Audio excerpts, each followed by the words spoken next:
বাদশার বাড়িতে গিয়ে ফকির সওয়াল করেছে যে আমার একটু মধু খাইতে ইচ্ছা করছে, ছোট্ট একটা বোতল নিয়ে গেছে এরকম যে একটু মধু আমাকে দেন। বাদশা বলতেছে মধু খাইতে ইচ্ছা করছে? বলে হ্যাঁ। বলে বোতল কেন, ওখান থেকে এক ঠিলা উঠে নিয়ে যাও।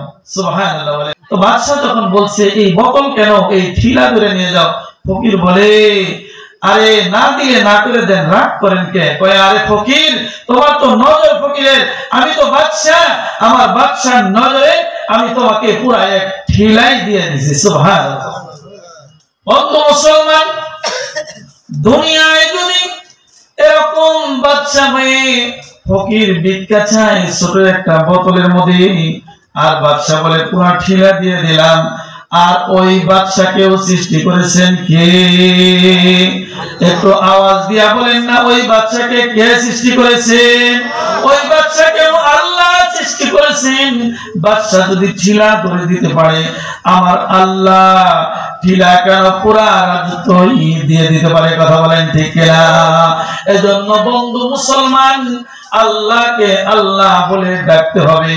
আর আল্লাহকে আল্লাহ বলে যখন বান্দা ডাকবে, তখন বান্দার অন্তর আস্তে আস্তে নরম হয়ে যেতে থাকবে।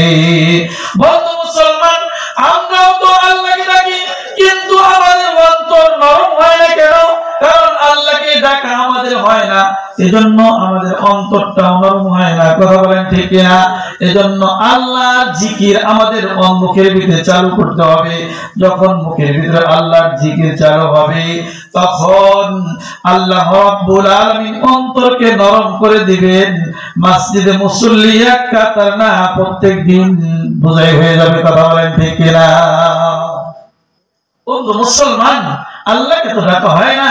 আল্লাহ রাব্বুল আলামিন বলেন ইন্নামাল মুমিনুনা আল্লাযীনা ইযা যুকিরাল্লাহ